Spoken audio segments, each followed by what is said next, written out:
Exercise your mind, bring your mind to the gym every day, work out on your mind daily. So I'm going to be using this analogy during the entirety of the video. Working out your mind should be a similar process to how you work out your muscles and you work out at the gym. So when we go to the gym, right, we run the treadmill to lose weight, we do the Stairmaster to lose weight, we lift weights to get bigger muscles, and our muscles break down and they come back stronger. Sort of this type of process. When it comes to training your mind, it's a little bit more complicated and it's a little bit more complex. First, because you don't have much of an understanding that, like, no offense, but you probably don't have much of an understanding of, yeah, I can train my mind just the same way I can train my body. And it's very, very important to know this, because the vast majority of people, your average person, doesn't even think about this concept that I can train my mind and I can make my mind completely stronger, whatever the case may be. I can have stronger willpower, I can be more disciplined just by working it out, just like how I would work out at the gym. So here are a couple of activities that I personally do to help strengthen my mind up, and I guess I'll give y'all a bit of a gym analogy for it as well. So the first activity is playing chess.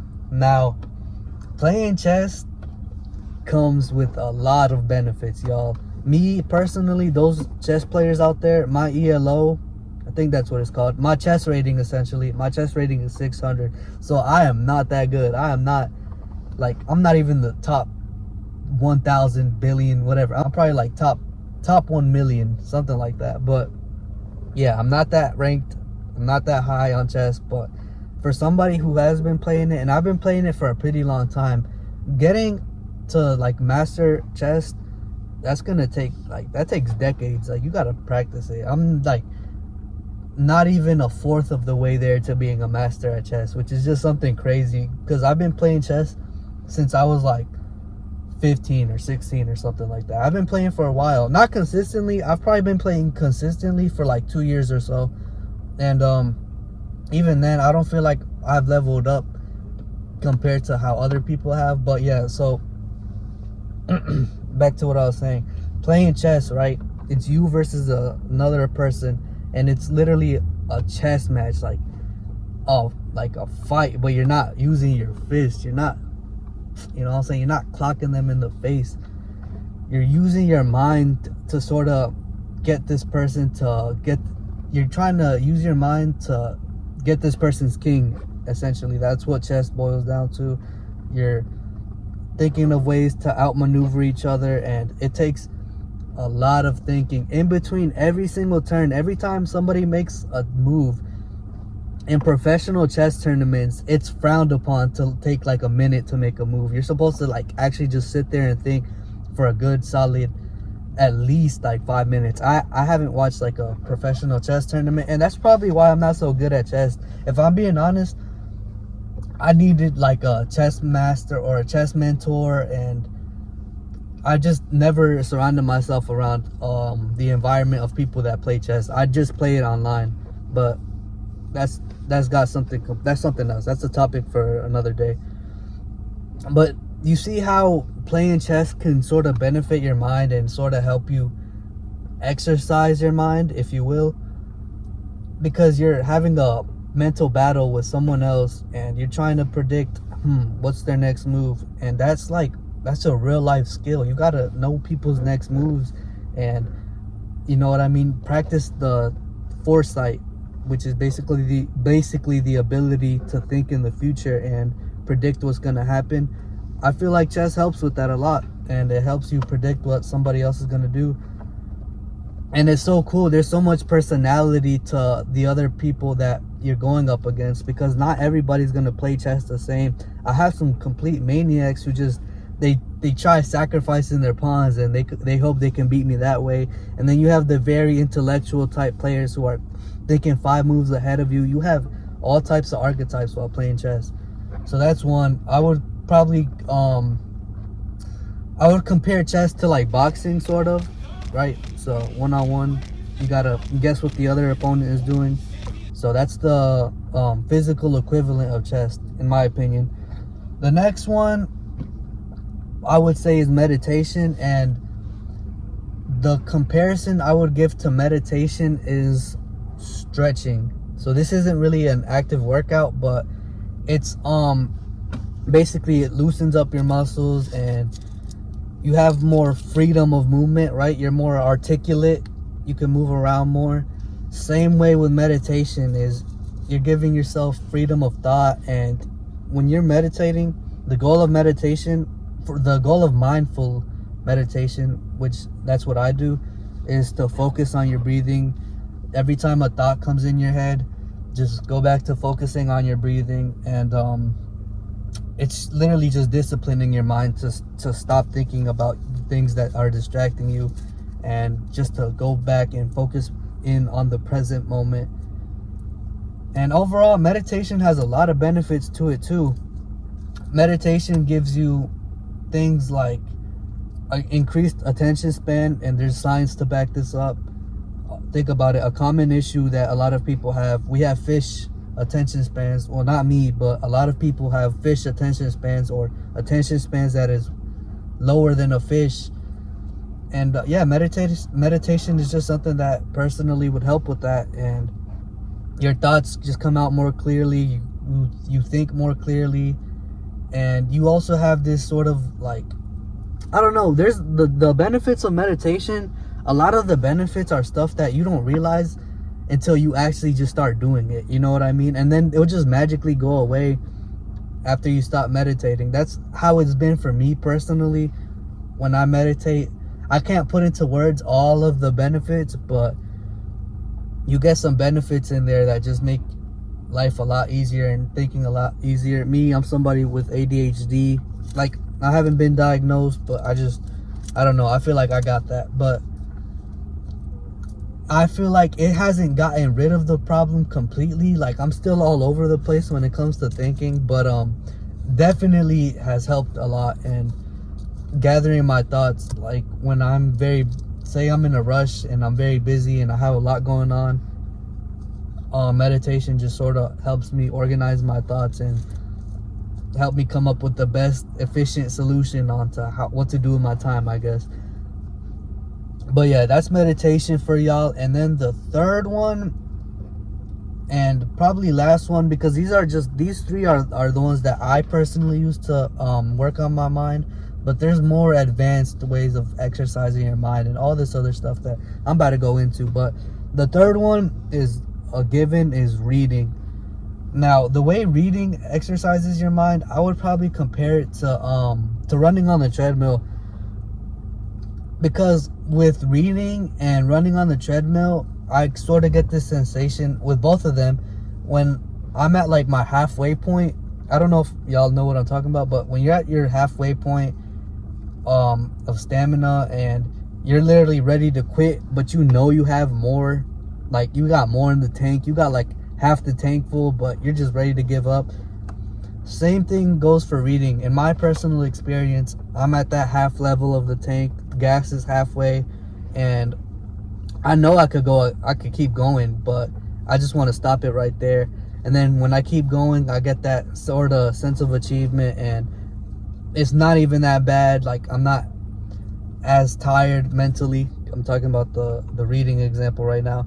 I'm not as tired mentally, and it's all not that bad. Like, using up the rest of my gas tank actually wasn't that bad. It wasn't the end of the world. Same goes for running, right?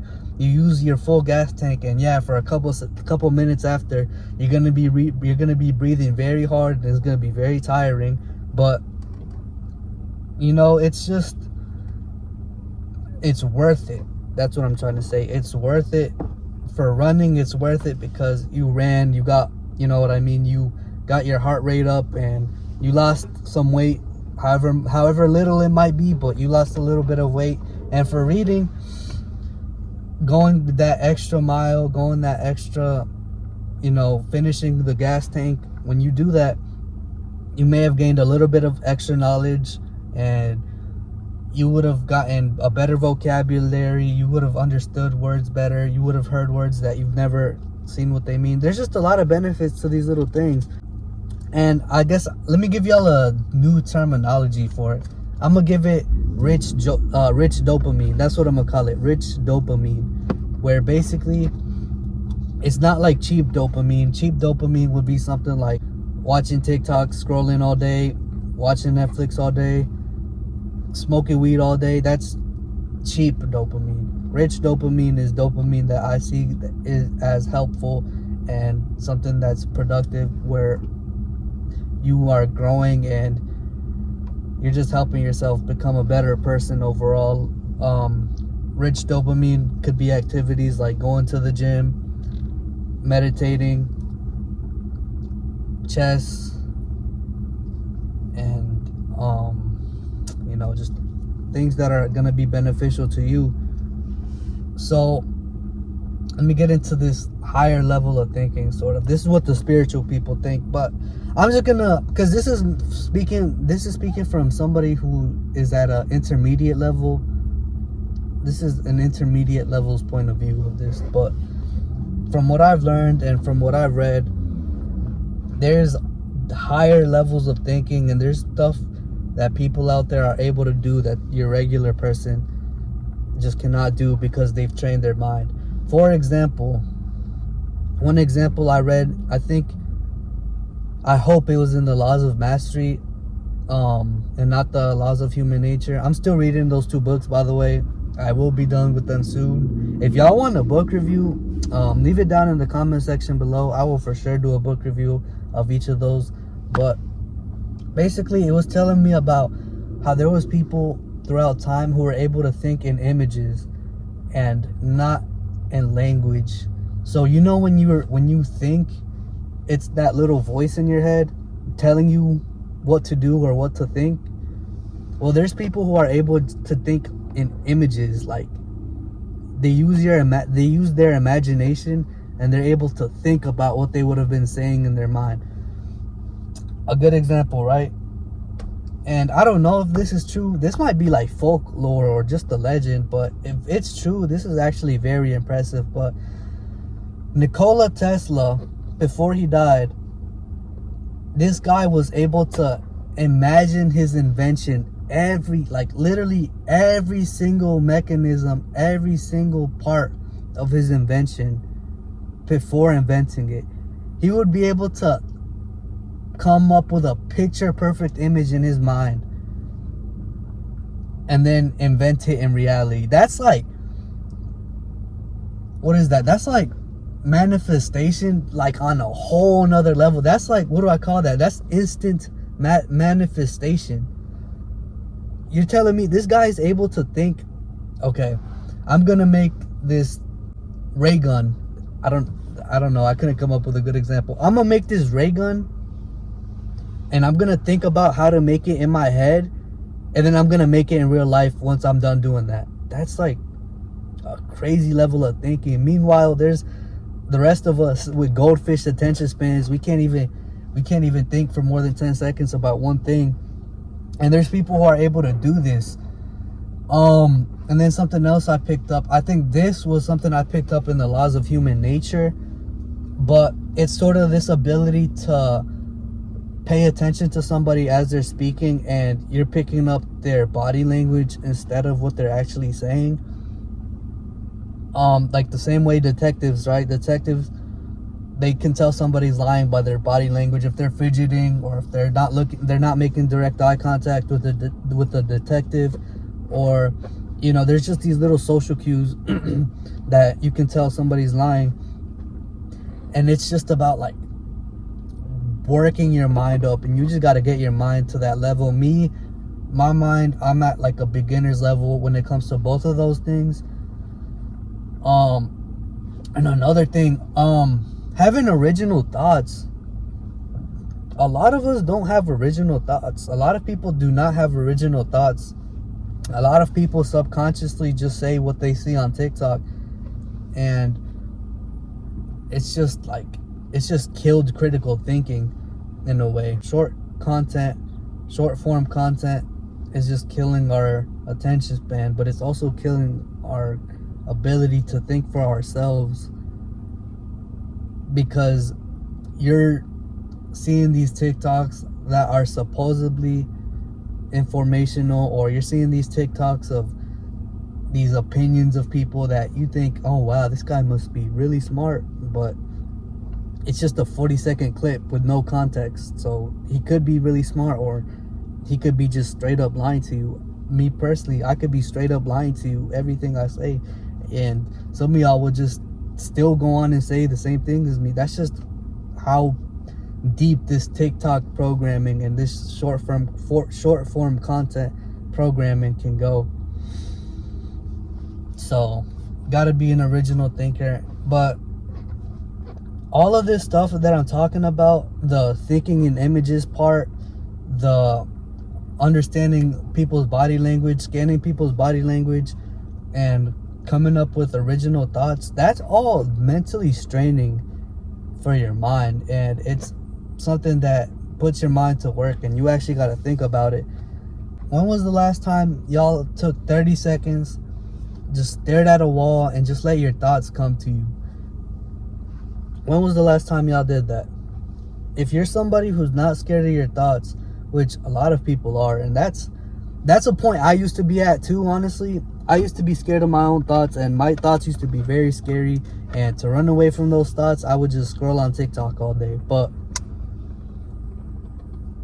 now I got a better understanding of this, and I understand that's just, you can't run away from stuff like that. You can't run away from your own thoughts by watching TikToks, because that's just gonna make your mind worse. I'm telling y'all from experience. Like, my way of running away from my thoughts ended up destroying my attention span, and I was cooked until I picked up like the habits I told y'all about. I picked up chess, I picked up reading, I picked up meditating. Yeah, like my attention span was cooked. I wasn't able to think for long amounts of time. I went from that to beginning to understand this deeper level of thinking, to where I can think in images. And this is something like, it's difficult, but it's not difficult because it's hard. It's more difficult just breaking the habit of thinking with the actual voice inside of my head, and it's just very difficult to get rid of that habit. Like I said, breaking habits is very difficult, especially because consider like how long I've been thinking with the voice inside of my head. Like that's my best friend for real, and now I gotta think in images. It's very difficult, but like I said, with practice, just everything comes practicing, and that's something I've been doing. But again, it's so hard to break that habit, and I have to like make a conscious effort every single time I'm thinking about something to just imagine it in my head. The other day I was thinking about, man, I really want to move to Spain, this and that, you know, y'all know how I am. But then the other day I just started looking at apartments and stuff in Spain, sort of planning out, okay, if I were to move to Spain, how would I go about it? And I kind of got a genuine, like, general understanding of it. And now I have another goal for my future that's very specific, and I have it set up, and I sort of have somewhat of a plan to work towards it. But basically, for me to be eligible to live in Spain, I would have to apply for a visa. The type of visa I was looking for would have been like a digital nomad visa, which they offer, or a sort of internship visa. So I would have to get one of those, and then I was looking at apartments and all that stuff. They were pretty good prices, and I was thinking like, where in Spain do I want to live? And honestly, that doesn't even matter as much to me. I could live in middle of nowhere, Spain, Madrid, Barcelona. It doesn't matter. Like, just me personally, personal preference, I'm down for whatever. I probably would prefer somewhere that's by a train station, though. I don't think I would have a car when I live over there. I think I would just take the train and walk everywhere I go. But I sort of started and took that next step because I would always think about this. I would always think about it with the voice inside of my head, sort of like, if I were to live in Spain, how much I would think in numbers, like, oh, how much would this cost, and how much, instead of thinking with numbers now, or how much this is gonna cost, or how long will it take me to get to this level, I just began thinking, what's this gonna look like? What's my apartment gonna look like? What's the area I'm gonna live around? What's that gonna look like? What's the weather gonna be like? What are the people gonna be like? Are they gonna be racist to me because I'm not Spanish and I'm from Central America? Just all this type of stuff I gotta visually imagine now, and stop thinking about it with the voice in my head. And just there's plenty of examples of why this is a better way of thinking. The geniuses are the ones who think like this. And the laws of mastery also taught me you got to give your brain just time to just be by itself. Like, we barely have these moments in our day where we're just alone with our thoughts. Some people might be alone with their thoughts in the shower, where they actually are just thinking about life in the shower.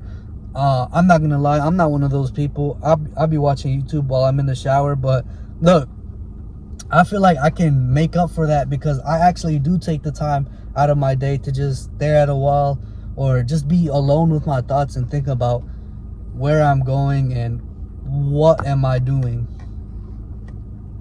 And that's just necessary for a lot of us to do, man. Stop running away from your thoughts. Stop running away from reality. Take 10 seconds, 20 minutes, however long you need to take to just think about your own thoughts, organize your thoughts, and just give yourself some mental clarity instead of going to TikTok and running away from your scary, very big, scary boogeyman thoughts, and just face them straight up. So yeah, y'all, when y'all get a deeper understanding, and you just get a deeper understanding as to what your mind is capable of instead of what it is now, that's really like something that makes you just want to make that change and do what's better for you personally. Like I said, most people have fish attention spans. They're cooked. They cannot think for more than 10 seconds about the same thing. If they were to be put in a room with somebody that, like Nikola Tesla, and they were to be told, all right, make this table, and whoever has the better table is going to win $1 million. Nikola Tesla is going to win the $1 million because he already knows how the table's going to be, while that person can't even think about the same thing for 10 seconds. Just understand, like, this is how there's a massive difference as to how people can think. Like, it goes deep. People, for me, for example, right? There's people out there who, I just said, they could imagine things, and then they can imagine it, like every single little minute detail about something, and then end up making it in reality. I cannot do that yet. I cannot do that yet. But now that I know about this, I can train to get to that level. I went from somebody who had a fish attention span to beginning to understand that you can understand somebody better by their body language than when they speak, or your mind. It's better to think and imagine. It's better to think with your imagination than to think with that little voice in your head. Or I developed this thought, watching TikTok all day, that's not helping me think originally. I don't have original thoughts. What I tell people is my opinion, is really what somebody said on TikTok earlier, but I just don't remember it. I'm just saying it subconsciously. It's just things like that, and get a better understanding of what the human mind is really capable of, and y'all will just be surprised. Like, I can't stress this enough. I'm nowhere near that level. Like, I'm nowhere near Nikola Tesla level, nowhere near these people's level, but I'm picking up what they're doing, trying to get a better understanding of what they did to get to that level. And maybe, hopefully, in the near future, I'll be able to think in images, and I'll be able to invent things instantaneously because I already had it in my head. But that's basically the video for today, y'all. Just take this into account, right? There's people out there who are capable of doing way more with their mind, than you are, because you're just being distracted and you're not working your mind out. You're not giving your mind any type of challenge. So of course they're going to be able to think better than you, and them being able to think better than you, that just, if they're able to think better than you, they're able to live a better life than you. They're able to enjoy life more than you. They're able to understand more things about the world than you. Overall, it's just a handicap. You're handicapping yourself. You're laying in bed all day, not moving, and then you're expecting, why haven't I lost weight yet? It's just something to think about, y'all. Something for y'all to think about, man. But those of y'all that like the video, man, like the video, do me a favor and engage with the video so I can get it out to more people. Subscribe if you haven't already. I was looking at my sub count the other day and it said 100% of y'all are not subscribed to the channel, man. So please go ahead and do that for me. And that's been it, and I'm out.